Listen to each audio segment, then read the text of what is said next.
Buenas tardes a todas, a todos. Bienvenidos, bienvenidas a este espacio que, bueno, cumple varias funciones. Una también es inaugurar el segundo cuatrimestre de nuestra universidad, que comenzó la semana pasada, no exento de conflictos y problemas en el ámbito laboral para las y los docentes y para los no docentes, y no podemos dejar de omitir esa cuestión.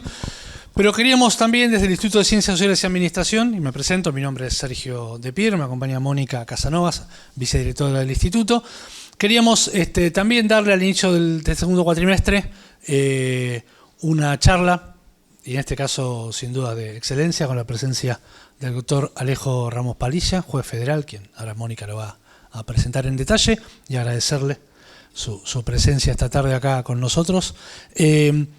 Que el Instituto sea un espacio de reflexión, de discusión. Estamos en un momento, bueno, en Argentina los momentos sociales y políticos suelen ser muchas veces conflictivos y interesantes para el análisis, a veces menos para vivirlo, pero nos parece importante darnos el momento, además del momento que tenemos en las aulas, que es también siempre un momento de reflexión y siempre de aprendizaje, para todos y para todas, darnos un espacio particular, invitar a alguien que no está en la vida cotidiana de nuestra universidad a que nos acompañe a reflexionar, a pensar, a hacernos preguntas, a debatir nada menos que sobre la democracia, sobre el derecho. Muchos de ustedes están cursando materias vinculadas al derecho, muchos de los que están acá, Alejo, son profesores de derecho.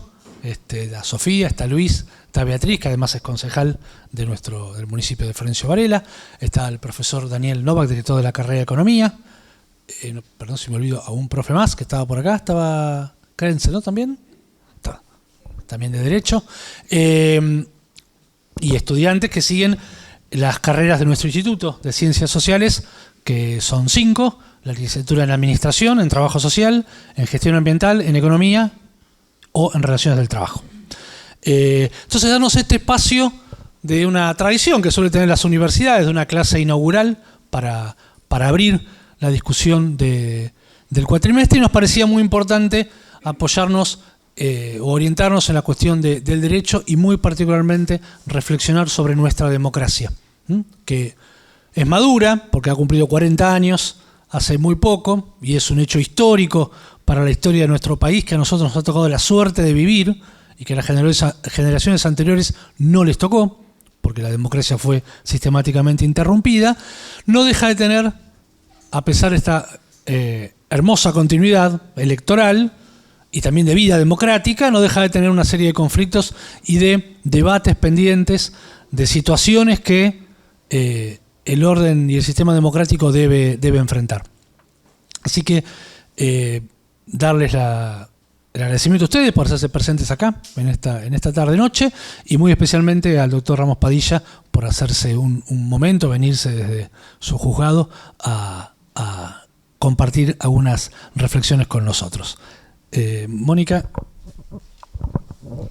Bueno, muchas gracias a todos. Creo que todos conocemos al doctor Ramos Padilla, pero amerita hacer un repaso de su extensa carrera. Me van a disculpar la lectura, olvidé los lentes y estos son los de lejos, así que voy a hacer el esfuerzo de leer lo más corrido posible.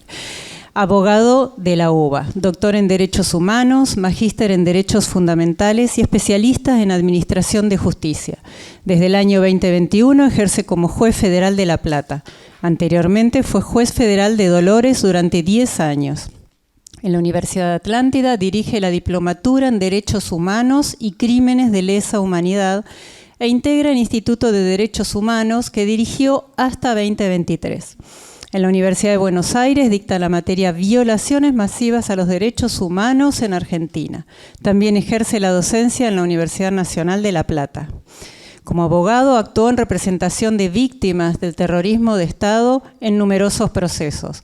Fue abogado de la fundadora de Abuelas de Plaza de Mayo, Chicha Mariani, y del presidente de la Asociación Permanente por los Derechos Humanos, Alfredo Bravo. Participó en los denominados juicios por la verdad y numerosos juicios de lesa humanidad. entre los que se destacan los procesos seguidos a Miguel Echecolás, Christian Borgwernich y Jorge Rafael Videla. Promovió el enjuiciamiento y logró la posterior condena de funcionarios civiles que actuaron durante el terrorismo de Estado. También intervino en el proceso donde se determinó el plan sistemático de robo de bebés. Además, fue abogado de excombatientes de Malvinas y promovió la identificación de los soldados enterrados como NN en el cementerio de Darwin.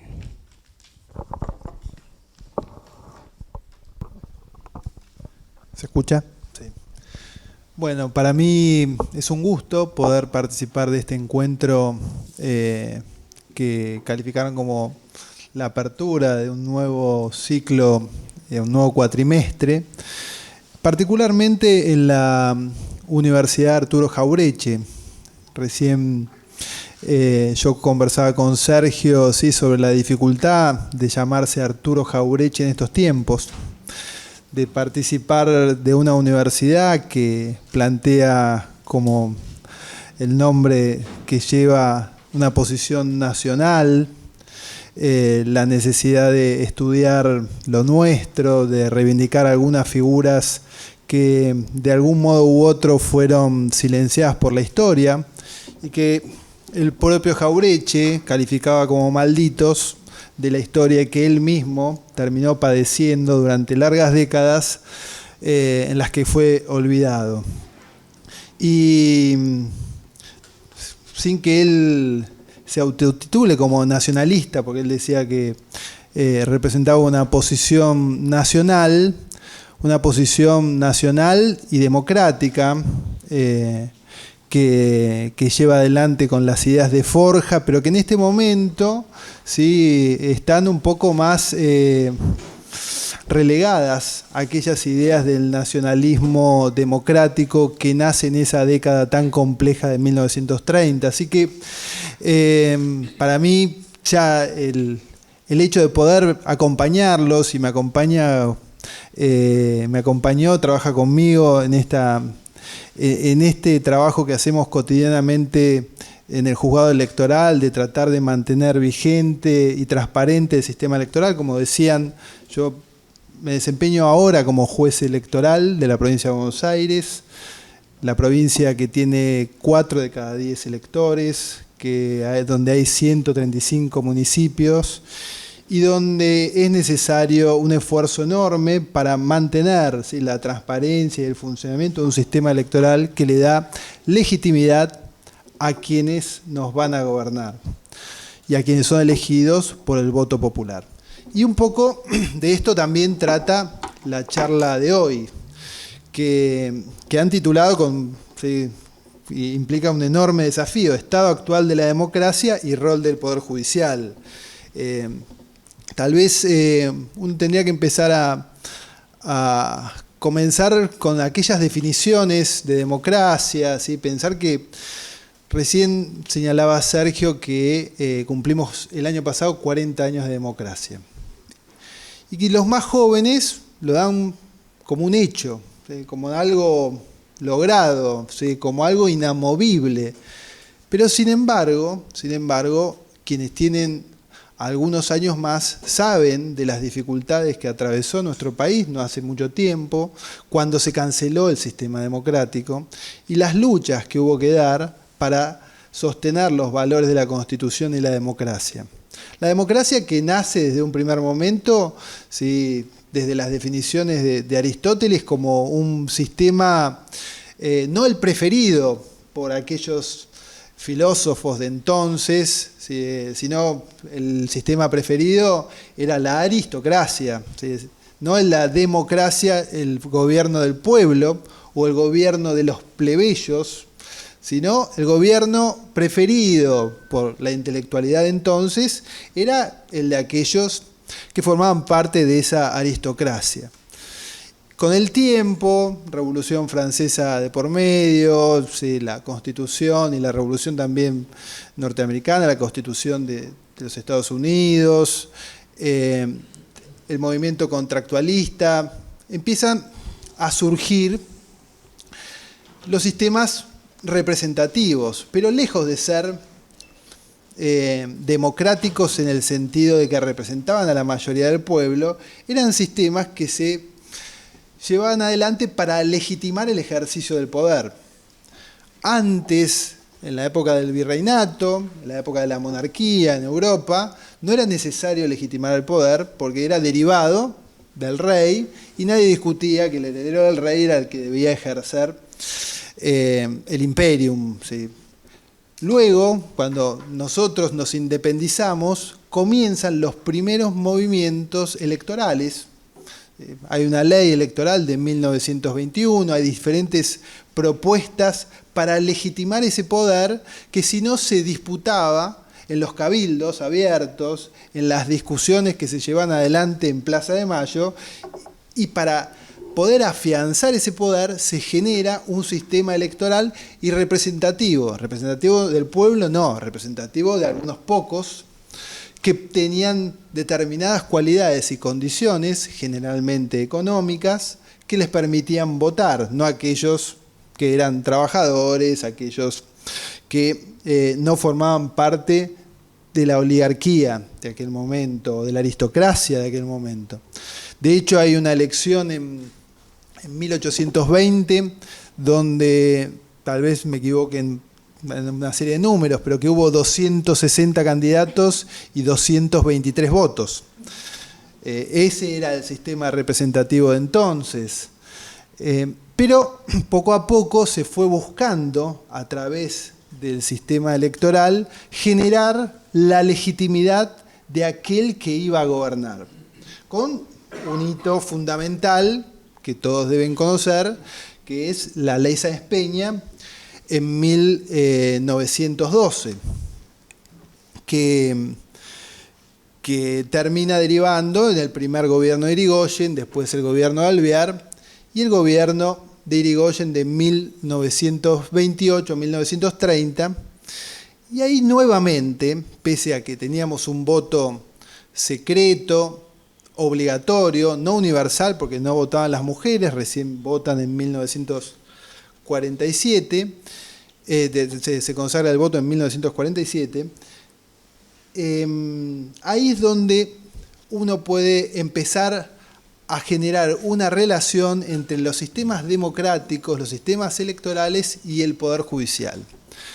Porque aquel tiempo, un movimiento popular como era la Unión Cívica Radical, que es acusado de representar a la chusma, de tener diputados que no estaban lo suficientemente preparados en la Cámara, que daban malos discursos, ¿sí? Esas sonceras que Jauretche califica claramente y que de la cual él mismo se arrepiente de haber participado y de haberlas creído, desmistificándolas con solo ir al diario de sesiones y darse cuenta que los diputados de ese partido no eran tan inútiles como la prensa de entonces los mostraba, pero para una vez desgastado, ¿sí?, el gobierno de Irigoyen, denostado y estigmatizado, vino el golpe de Estado de Uriburu, y para legitimar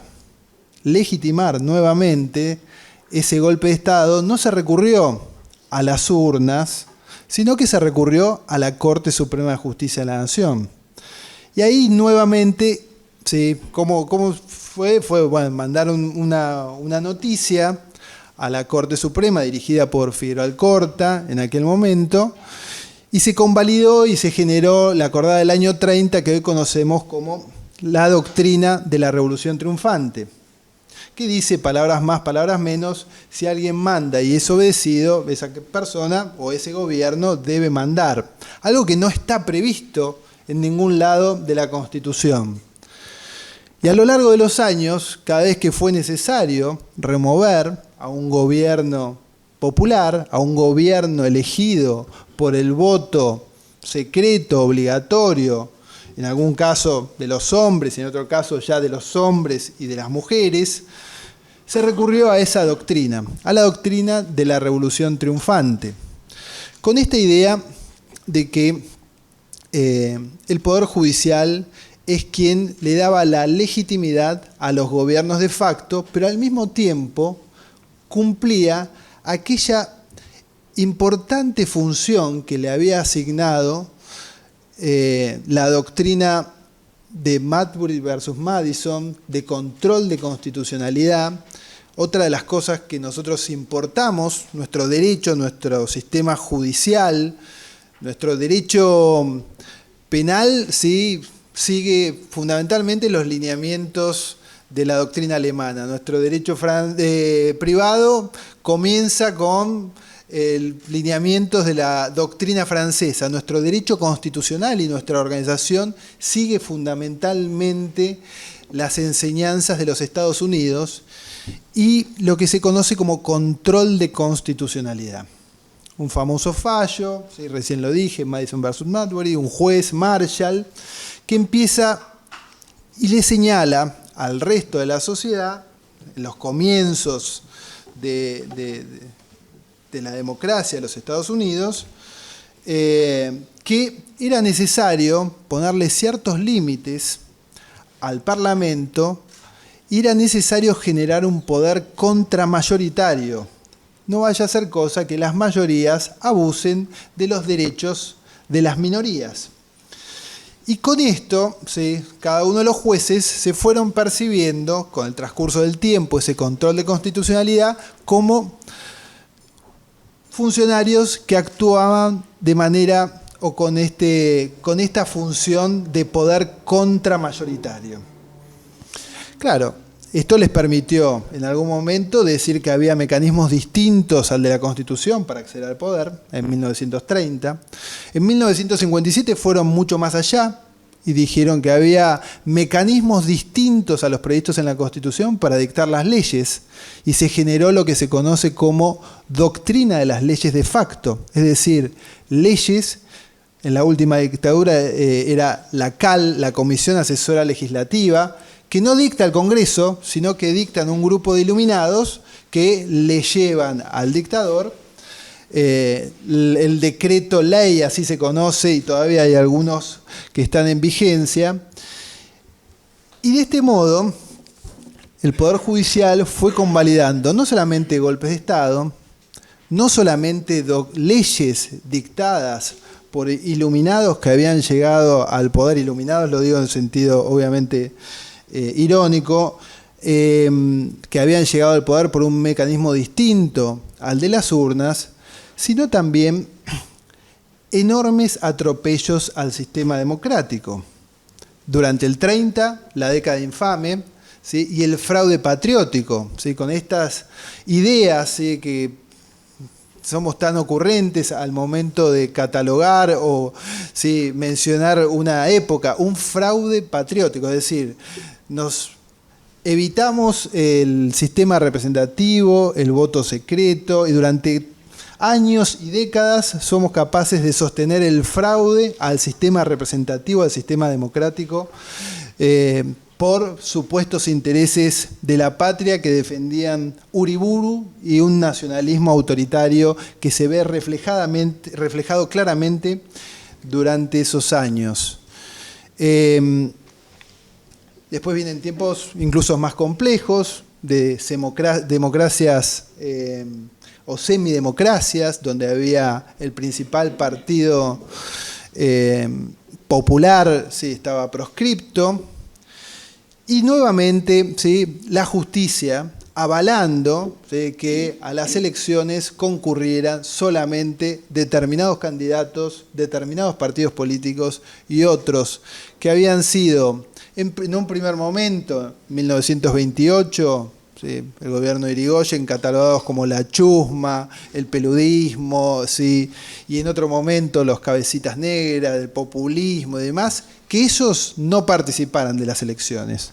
¿Por qué? Porque en definitiva lo que se sostenía es que en realidad nos tenían que gobernar determinados representantes del pueblo, no otros, ¿sí? Nuevamente el concepto de la aristocracia, de que determinadas personas podían ser los verdaderos representantes y no otros, fue la que primó durante todo el siglo XIX y durante gran parte del siglo XX. cada vez que un gobierno popular incomodaba, se recurría a los cuarteles, se recurría al ejército, se hacía un golpe de Estado y se legitimaba ese accionar a través del Poder Judicial.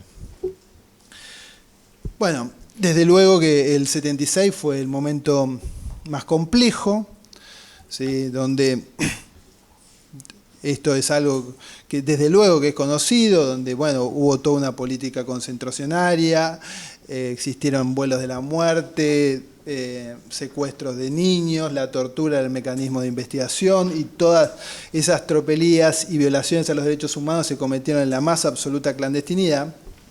Pero el Poder Judicial también fue cómplice de ese terrorismo de Estado y de ese plan que no solamente violó garantías elementales de nuestro pueblo, sino que también instaló un modelo económico que estaba muy alejado de los intereses del pueblo y que buscaba atender los intereses de una minoría. Este poder contramayoritario, por lo general, que tiene el Poder Judicial, no fue utilizado durante todo el siglo XX para defender minorías, sino principalmente para defender eventualmente a minorías acomodadas que no necesitaban de un poder judicial para desarrollarse y poder llevar adelante sus planes de vida. Y por eso, este es el contexto en el que se movió nuestro sistema democrático, nuestro sistema electoral, nuestro sistema de gobierno y nuestro poder judicial. Y nadie desconoce los avances que ha tenido la Argentina en los últimos 40 años, fundamentalmente lo que es el juzgamiento de los crímenes de lesa humanidad ocurridos en la Argentina. Y no me cabe la menor duda que el año pasado deben, en esta universidad, yo participé en otros eventos similares, deben haber estado conversando acerca de los 40 años de democracia, los logros obtenidos, ¿sí? El lugar destacado que ocupa la Argentina por haber llevado adelante el juicio a las juntas, luego de la inconstitucionalidad de las leyes de obediencia debida y punto final, la continuidad de los juicios, y todos esos logros que nos pusieron en un lugar de referencia en el mundo.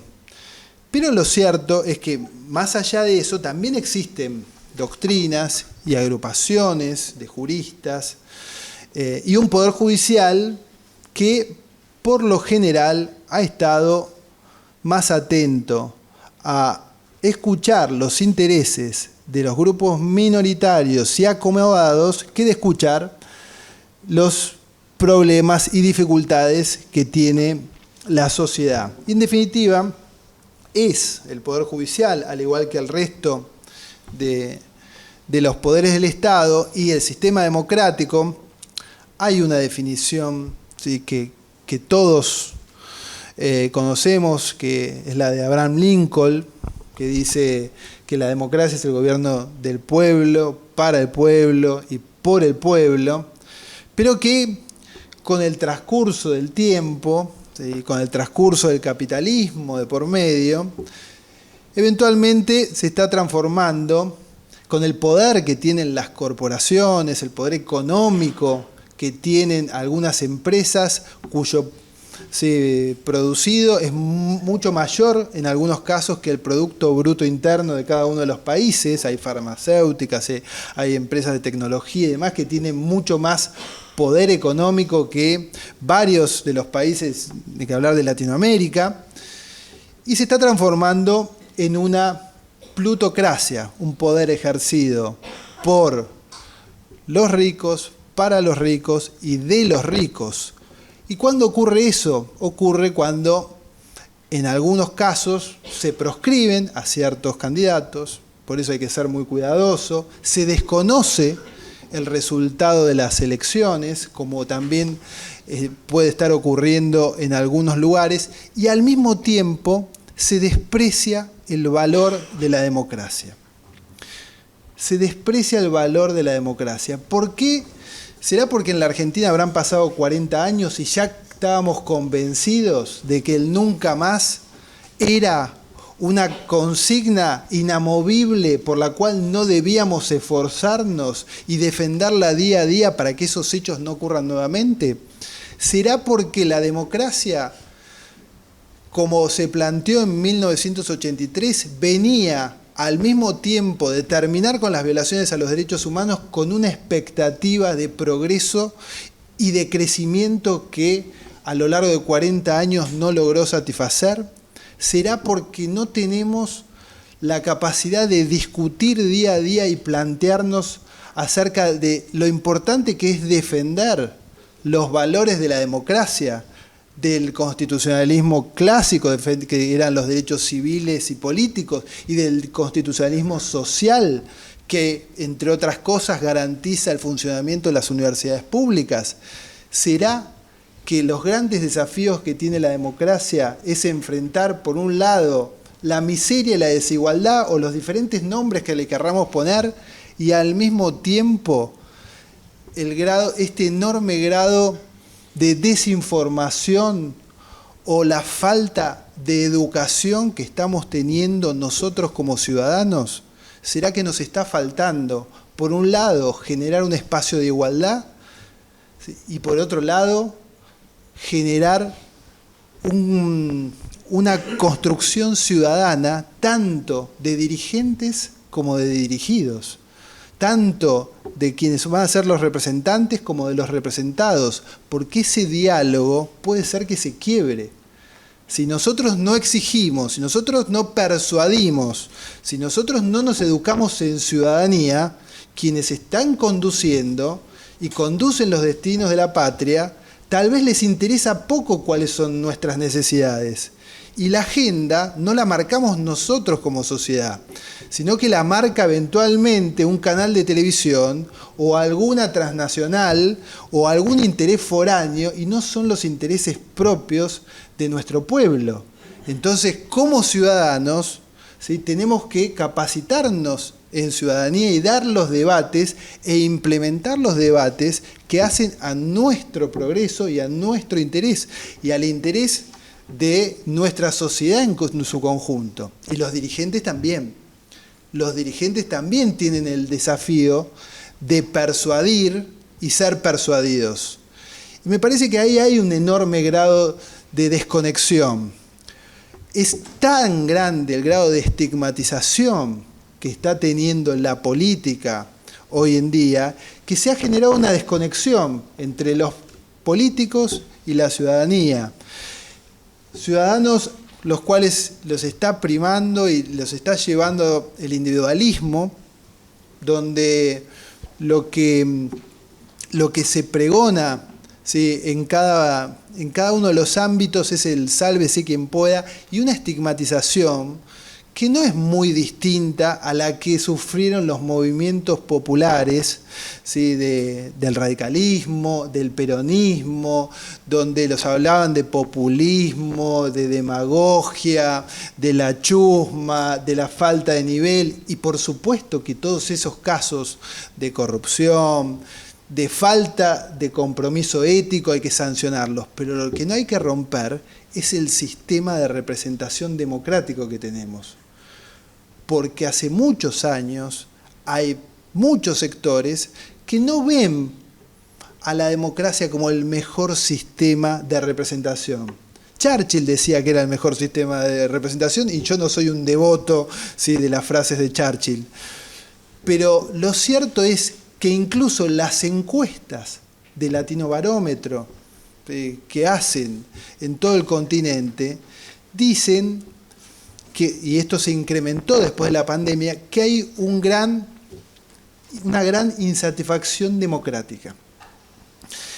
Y que incluso más del 50% estaría de acuerdo de que se abandonara el sistema democrático si se le solucionan sus problemas. Lo cierto es que el sistema democrático, como el sistema judicial, como el poder legislativo, son herramientas que ustedes las deben pensar en favor del pueblo, en favor del ciudadano, en favor de la gente, como le quieran decir. Porque Elon Musk para poner un nombre, o cualquiera de estos empresarios, no necesita del Estado para llevar adelante su proyecto de vida. No necesita del Estado para avanzar en sus inversiones económicas. No necesita de que se proteja la ancianidad, que se proteja a los recursos naturales. Somos nosotros como nación los que tenemos que empezar a señalar la importancia de un país bicontinental, la importancia de los recursos naturales que tenemos en nuestra plataforma continental, la importancia del litio en el norte, la importancia de que esos recursos redunden en beneficio de nuestro pueblo, y son nuestros representantes los que tienen que tomar nota. Ahora, ¿qué formas de representación podemos tener y utilizar? Desde luego que las universidades son los principales motores de todo eso, los movimientos sociales, ¿sí? El pueblo se expresa fundamentalmente en las elecciones, ¿sí?, a través de un sistema democrático representativo, en las manifestaciones, a través de un sistema de democracia un poquito más participativa, pero hay que buscar ámbitos donde la democracia no esté delegada en alguien que no nos está escuchando o que por alguna razón nosotros no nos hacemos escuchar. Hay que buscar mecanismos, seguramente los mecanismos tecnológicos y las redes también tienen mucho que ver con esto, y hay que ver cómo se utilizan, ¿sí?, sanamente para construir ciudadanía, pero tenemos que pasar de una democracia representativa a una democracia más participativa. ¿Por qué? Porque cuando se canceló la democracia, y eso ocurrió durante todo el siglo XX, para los más jóvenes, 40 años les puede parecer una eternidad, pero en términos institucionales es muy poco. Cuando se canceló la democracia, cuando se cancelaron los sistemas electorales, el que se vio afectado fue el pueblo.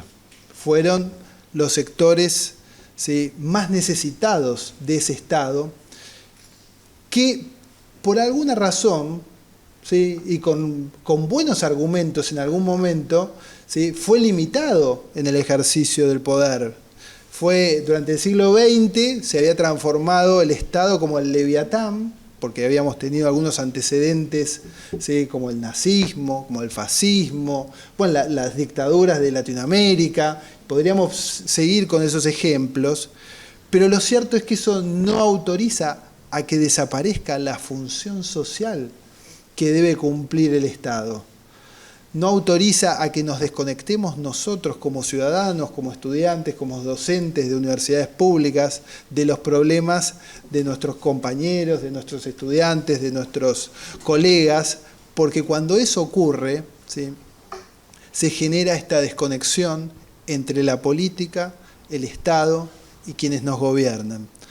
De modo tal de que esta pequeña, ¿sí?, digresión, ¿sí?, y este pequeño análisis que uno intenta hacer entre democracia y poder judicial, que podría ser eventualmente profundizado, porque recién hace un rato hablábamos sobre algunos grupos, esos think tank o, ¿sí?, usinas de pensamiento, les dicen, que desde el año 76, por ejemplo, hay un grupo, Fores, ¿sí?, recién lo mencionábamos, que trabajaba para enfrentar lo que ellos denominaban la campaña anti-argentina, un grupo de juristas.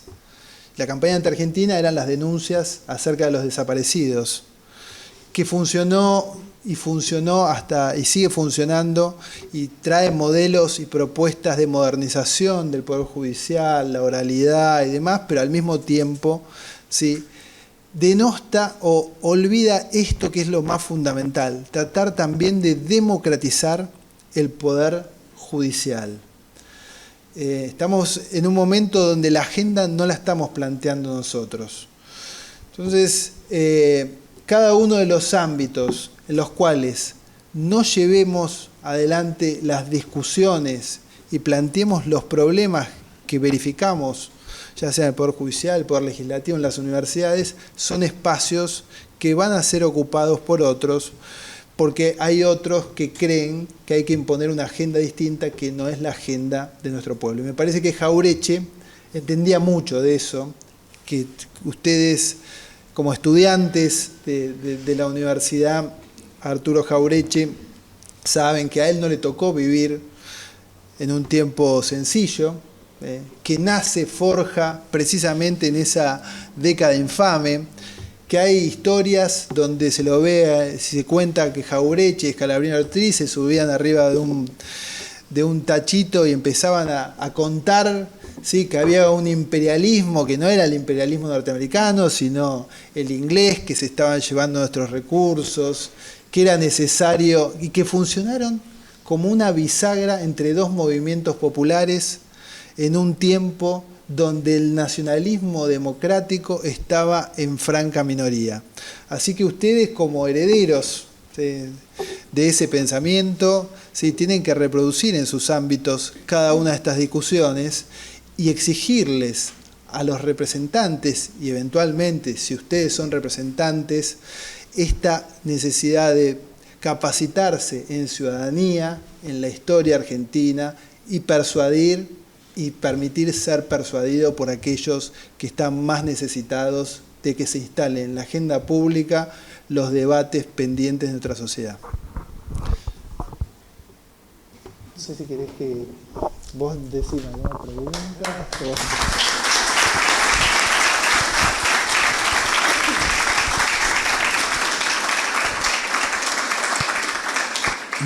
Muchas gracias, Alejo. Dijiste la palabra pregunta, a mí se me ocurrieron varias, pero hay una, y después en todo caso hacemos circular un poco el micrófono, pero hay una que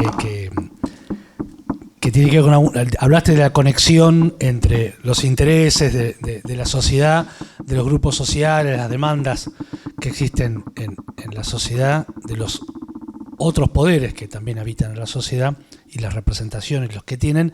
Y bueno, no puedo no aprovechar que sos el juez electoral aquí en la provincia y si bien, bueno, entiendo que por tu función no podés opinar directamente, hoy está en debate en el Congreso de la Nación la posibilidad de que las elecciones nacionales cambien su parte del sistema electoral utilizando la boleta única.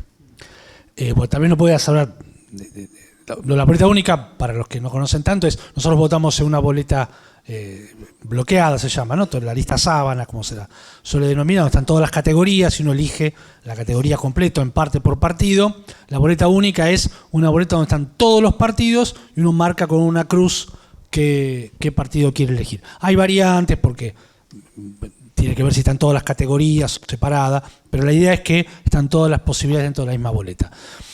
Mi pregunta va, en tu experiencia como juez electoral, ¿cuáles son los ¿Qué diagnosticás vos como problemas de la situación electoral en Argentina?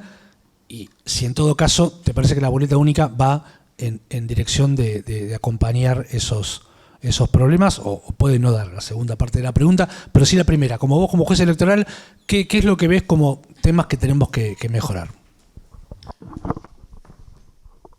Bueno, a ver, en primer lugar decir que nuestro sistema electoral es un sistema robusto, que permite la alternancia, cuyos resultados son creíbles fundamentalmente por la sociedad y que le dan al gobierno electo legitimidad para gobernar.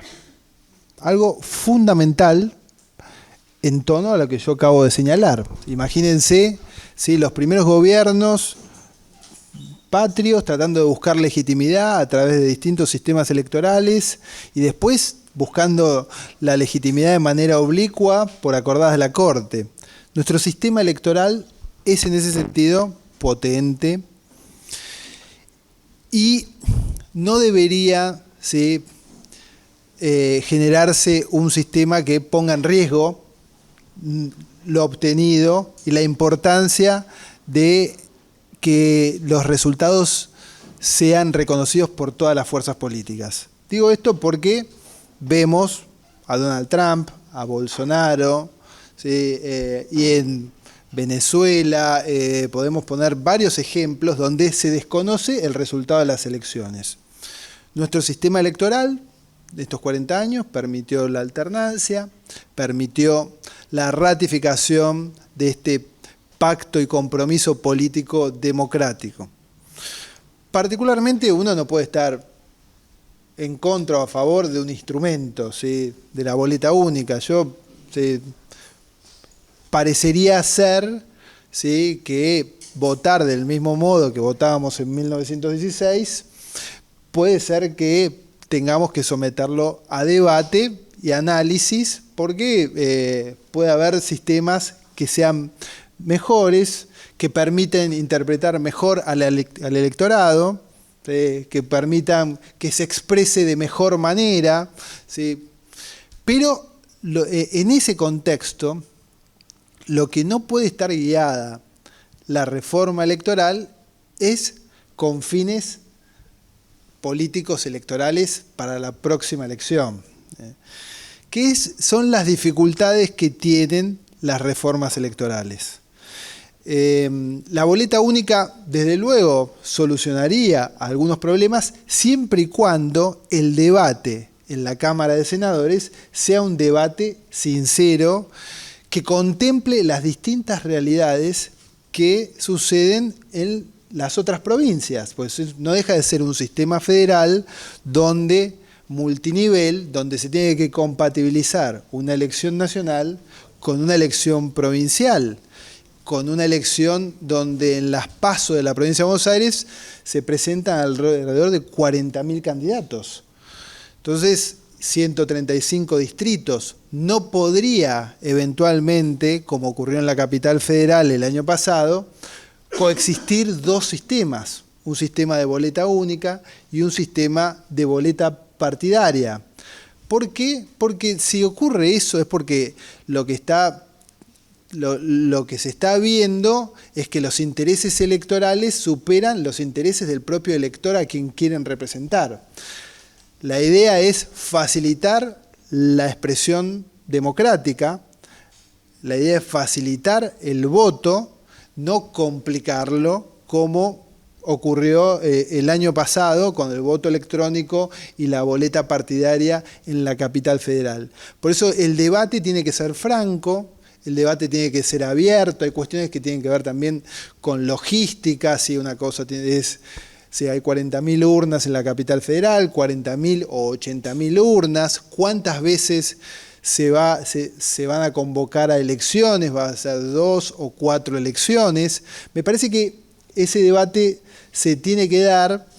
Estoy de acuerdo con la modernización del sistema electoral, estoy de acuerdo con que puede replantearse el sistema de votación de 1916, pero se tiene que hacer con el cuidado de no romper aquella institución tan valiosa que es la confianza en el sistema electoral. Hay también una encuesta de Latino Barómetro que hablaba acerca de la insatisfacción democrática, pero que también ubicaba al sistema electoral con una credibilidad mucho mayor que el sistema del Poder Judicial. De modo tal de que es una de las pocas instituciones que funciona.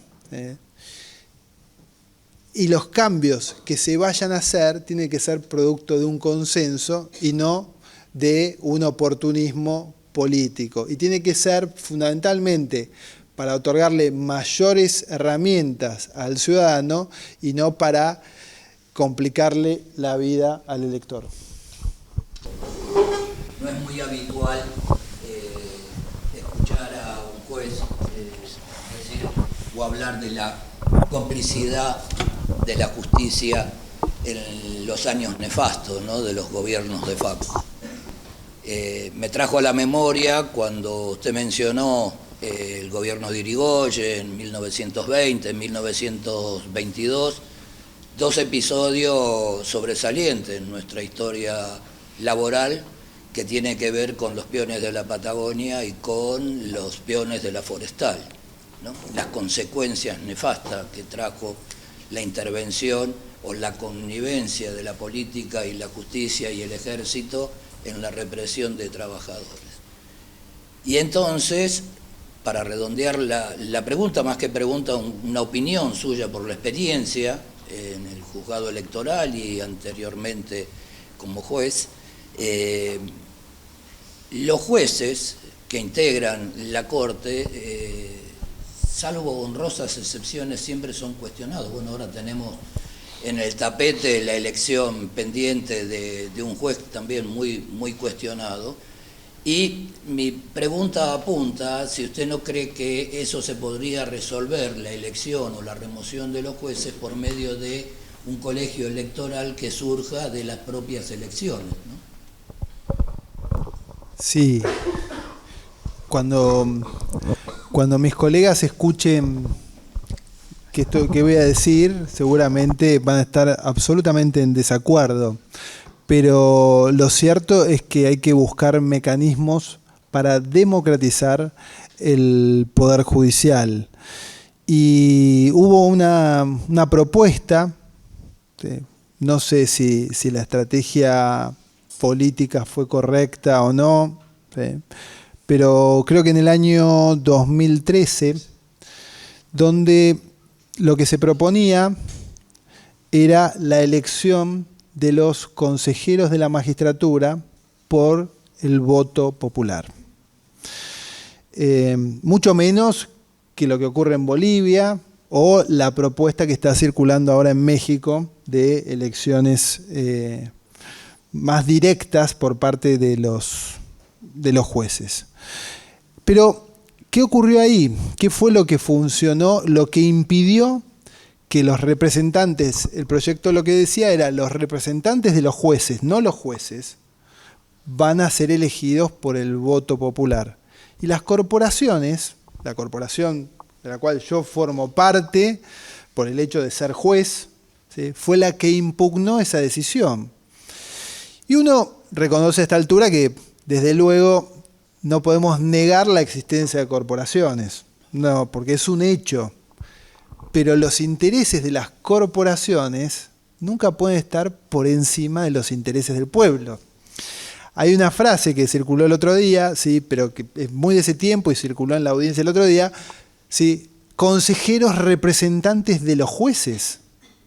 ¿Por qué los jueces o los abogados van a tener, sí, un representante especial para la conformación, sí, la selección y destitución de los jueces de un poder del Estado? ¿Por qué hay ciudadanos, abogados y jueces que tienen un voto doble o triple? Hay 900 jueces federales en todo el país y eligen a 3 representantes, además de que está el presidente de la Corte. ¿Por qué, si tenemos esta posibilidad de elegir estos representantes, 900 personas, como una suerte de aristocracia, para el ejercicio de un poder? Bueno, eso fue en los años, en 2013, se generó lo que era, yo deben recordar algunos, se hablaba de la justicia cautelar, inmediatamente un montón de amparos de la justicia, de los jueces de primera instancia, que inconstitucionalizaron esa ley y precisamente ese artículo. Los colegios de abogados plantearon amparos a lo largo y a lo ancho del país, los magistrados también, y finalmente la Corte decretó la inconstitucionalidad de que los representantes de los jueces sean elegidos no por los jueces, sino por el pueblo. Esa sería una opción para democratizar la justicia. La otra opción también, que la tenemos desde 1853, son los juicios por jurado. Hacer juicios por jurados, no parcializados, no de miércoles a miércoles que duran 2 años, sino un juicio por jurado que resuelva los asuntos más importantes, más complejos. Podrían televisarse, ¿sí?, los acuerdos de la Corte Suprema de Justicia de la Nación, y podría hablarse también en un lenguaje llano, se podría exigir a los jueces dar explicaciones de sus fallos, se podría exigir a los jueces dar explicaciones de sus viajes, se podría pedirle a los jueces quienes financian sus conferencias en el exterior, podrían preguntarme cuánto, sí, salió el financiamiento de esta charla. Podrían estar eventualmente sometidos al escrutinio respetuoso, pero público, y podríamos poner en tela de juicio si deben ser cargos vitalicios, si deben pagar impuesto a las ganancias. Podríamos, en serio, discutir esos temas, pero la agenda parece ser otra. Y la agenda, además, que nos proponen de modernización del Poder Judicial, también es una agenda importada que está lejos de atender los problemas de nuestra sociedad. Está lejos de crear un Poder Judicial que defienda nuestros recursos naturales. Está lejos, o estuvo lejos durante mucho tiempo, de atender las violaciones a los derechos humanos, pero fue el movimiento, la participación democrática en las calles y la exigencia, primero de las madres, las abuelas y después de la sociedad, todos, la que rompió esa valla. Y el Poder Judicial, de ser conservador, pasó a ser un ejemplo en el mundo. Entonces, hay maneras de interpelar al Poder Judicial, pero el Poder Judicial se tiene que sentir también interpelado. Y es esto de que no se puede romper el diálogo entre quienes son los verdaderamente representados por el poder y quienes ejercen de algún modo u otro, por diferentes sistemas de designación, el poder delegado del Estado. Un problema todos los cuatrimestres y quizás me puede dar una mano. Justo hoy habló de la doctrina de las revoluciones triunfantes y la Comisión Asesora Legislativa, y en algún momento de la materia, nos falta, ya que estoy, aviso, hablamos de la historia de la Constitución, y siempre tengo el problema de que no sé cómo explicar que la Constitución del 49 no está vigente, pero sí la del 57. Por lo menos en términos jurídicos, no sé si me puede dar una mano, porque sé que es una pregunta difícil, ¿eh? Sí, no. Incluso es algo que está silenciado por todos los constitucionalistas. Sí, y hay constitucionalistas, Arturo Sampay es otro de los constitucionalistas que al parecer sí, no se estudia en las facultades. Hubo reformas constitucionales, ¿sí? Del 53 al 60, se supone que la del 60 es el proyecto originario, después hubo en 1898, ¿sí? Vino la Constitución del 49 y aparentemente que ahí los recursos fueran inalienablemente del pueblo argentino, que se atendieran los derechos sociales y que se establecieran los principios que se establecen en la Constitución, era tan mala palabra que había que borrarla de la memoria de la gente. Entonces, como ocurre con los malditos, tal vez, sí, Jauretche lo explica mejor. Lo explica mejor que cualquiera. Los malditos, ni siquiera se debate con los malditos, se los silencia, ¿sí? Se los hace desaparecer de la historia. Y eso ocurrió con la Constitución del 49, que fue dejada sin efecto por una proclama militar. Y que después vino otra Constitución del 57 que fue promovida por unas personas que no habían llegado al gobierno por los mecanismos previstos en la Constitución. Sin embargo, por alguna razón, incluso autores de la talla de Vidar Campos, ¿sí? Hacen caso omiso o soslayan, ¿sí? la presencia de esa Constitución. Y yo me había traído, sí, le había pedido que me trajeran de la oficina el libro, pero no pude traer el libro de las sonceras porque me recordaba que había un capítulo, una soncera que es la del habeas corpus. Tal vez con eso podés explicarla, que es la soncera 26. ¿Sí? Cuenta Jauretche, ¿sí? Que él ya con 30 años de abogado, ¿sí? Bueno, él dice primero algo así como que las garantías son como un paraguas para cuando no llueve, ¿sí? Porque cuando llueve el paraguas no está, no lo tenemos a mano, y que a él le ocurría eso con el habeas corpus, ¿sí? Cuando los detenían cada vez que había un golpe de Estado, ¿sí? El abogado Nobel recién recibido dice, esto se soluciona con un habeas corpus, pero resulta que por problemas de jurisdicción o de competencia interviene un juez militar o lo que fuera, el habeas corpus no funcionaba como una garantía. Y dice que en algún momento él también fue víctima de sus propias sonceras. En 1955, entre ayer y venía rememorando algunas cosas de Arturo Jauretche, un hombre que votó en el 28 y después recién logró votar en el 46. Un hombre que le tocó pelear con la más difícil, eso para que se vayan un poco más animados. Están en la Universidad Arturo Jauretche, pero que no la tuvo fácil. En la época de Cambalache, en la época, sí, donde... y él, en 1955, le confiscan los bienes y dice: fui víctima de mis propias onceras, porque lo confisca la Junta de Recuperación Patrimonial y dice: bueno, voy a ir a mi juez natural. Sí, el principio del artículo 18, no es la Junta de Recuperación Patrimonial, y voy a invocar el artículo 17 de la Constitución Nacional, que habla sobre la propiedad privada y sobre la prohibición de confiscar los bienes de los ciudadanos, y voy a ganar el juicio. Y sin embargo, sí, no le fue bien, reclamando con 30 años de experiencia la aplicación de las garantías constitucionales. Por eso dice lo del paraguas, pero hace una última aclaración, que era la que yo quería traer acá a colación, que dice que las garantías constitucionales, los derechos civiles y políticos, sí funcionan cuando se trata de una empresa extranjera o de un periódico de los grandes. Ahí las garantías funcionan. Además, pocas veces tienen que recurrir a los jueces, porque los gobernantes, ya sea que por medio del voto o por medio de una acordada de la Corte, saben para quién son las garantías y se cuidan de no tocarlos. A ellos no los molestan. Papel prensa, no investiguemos, papel prensa queda ocultado, papel prensa, ¿sí?, es una historia que quedó sepultada y que no pudo ni siquiera el proceso de memoria, verdad y justicia avanzar. Hay muchas cosas del proceso de memoria, verdad y justicia que quedaron en el olvido, que quedaron ocultadas, como la responsabilidad de muchos empresarios, la responsabilidad de funcionarios civiles, en fin.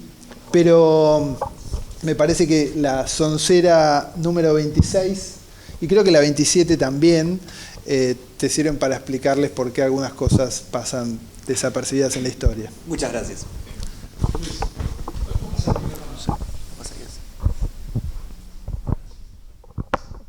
Bueno, agradezco esta posibilidad de que estés acá y que nos hayas ilustrado con todas estas ideas. Creo que vamos todos con la mente abierta para ejercer más ciudadanía.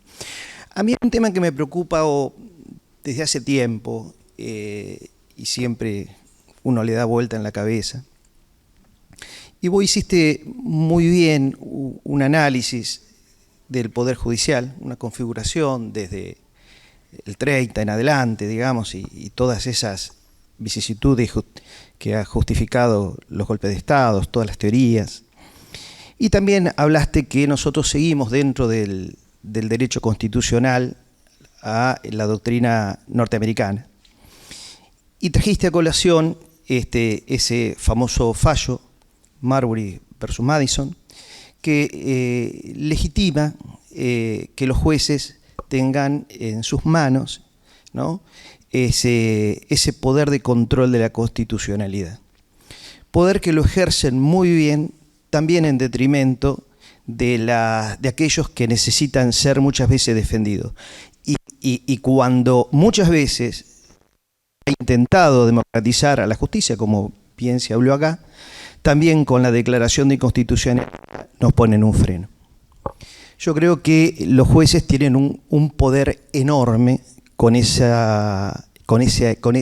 detentar el control judicial de constitucionalidad. Mi pregunta es la siguiente. ¿Crees que los jueces deberían seguir teniendo ese control en sus manos? Primera pregunta. Segundo, si visualizás que es posible en futuras reformas, va a haber que hacer reformas constitucionales, o si es necesario hacer una reforma constitucional para generar esos cambios, también sería una pregunta, ¿no? O bien crear tribunales políticos que sean los que realmente detenten ese control de constitucionalidad. Bien, bueno, el control de constitucionalidad que tenemos en la Argentina, ¿sí?, para los que no son abogados, es un control de constitucionalidad difuso, multinivel, digamos. Todos los jueces pueden analizar todas las normas y tienen la capacidad de que, si a su criterio son contrarias a la Constitución o a las convenciones, decretarla inconstitucional. Esto en algún punto sirvió para avanzar en los procesos de memoria, verdad y justicia. A mí me toca la particularidad de, en este caso, no como magistrado, sino como hijo de un magistrado. Mi viejo en el año 87, si bien mi viejo también es juez, sí, yo soy juez, creo que no integramos la familia judicial, pero se da esta cosa de que ambos somos jueces. Él decretó la inconstitucionalidad de la Ley de Evidencia de Vida, y después también ocurrió eso a partir del año 2001 y en el 2005. También se decretaron las inconstitucionalidades de los indultos y demás. El sistema español genera un tribunal constitucional para analizar estas situaciones. Ahora, es cierto, ¿sí?, que toda la jurisprudencia dice es la última ratio, es la última. Sí, no debe el juez estar decretando inconstitucionalidades. Hay discusiones si es de oficio o no. Pero el asunto fundamental es cómo se está usando la herramienta. Ni siquiera creo que haya que llevar adelante una reforma constitucional. Se podría generar un sistema en el cual no haya jueces vitalicios que tengan tanto poder. Se podría generar un sistema de mayor transparencia en las decisiones, pero no necesariamente hay que impugnar la herramienta. Yo no estoy ni a favor, digo, lo mismo que me ocurría recién con el tema de boleta única, ¿sí? Lo que me parece que lo que hay que buscar es un sistema que no esté alejado de los principios democráticos, de los principios del debido proceso, de los principios que emanan de la Constitución. Y como hoy la agenda pasa por otros lados, ¿sí?, el poder que uno ve en los jueces es enorme, pero eventualmente puede ser necesario frente a un Estado que pueda tener rasgos o contenidos autoritarios o que no atienda determinados derechos sociales. Ahora, ahí el juez puede decretar la inconstitucionalidad para garantizar, por ejemplo, el acceso a la salud de los abuelos de la tercera edad y demás. Podría decretar algunas inconstitucionalidades o garantizar el acceso a los servicios públicos. Pero bueno, lo importante es qué modelo y qué perspectiva de país y Estado-nación nosotros tenemos. Uno que incluya a toda la sociedad o que no la incluya. Y el contenido de esas normas y de la Constitución Nacional va a estar dado por las leyes, por la interpretación que hagan los jueces, pero fundamentalmente por la exigencia ciudadana para que esas interpretaciones contemplen las necesidades del pueblo. Y ahí es donde se generan los avances. Yo creo que el Poder Judicial es receptivo cuando el pueblo se moviliza a tratar de interpretar algunas cuestiones que lo pueden poner incómodo. El 2x1 fue una situación de esas características. Bueno, hay que buscar mayores modos de incidir, controlar, participar, democratizar el Poder Judicial y después pensar en cuál es la mejor herramienta para generar una sociedad que se adecue más a los principios de la Constitución, que recoja el 14 bis o el contenido de la Constitución del 49, que recoja esos principios básicos. Lo otro es una herramienta que puede ser utilizada positivamente o con un enorme grado de arbitrariedad para favorecer no a las minorías perseguidas, el poder contramayoritario, sino para favorecer a las minorías acomodadas. Muchas gracias, Alejo. Bueno, de nuevo agradecerte enormemente haber estado con nosotros esta noche. Si la exposición fue muy buena, las preguntas que fueron surgiendo hicieron que las respuestas fueran todavía un gran aporte para el debate. Así que, bueno, invitarte siempre acá. La Jauretche es también tu casa, además por tu vinculación notable con la obra de don Arturo, y brindarte un fuerte aplauso de parte de todos nosotros, y de paso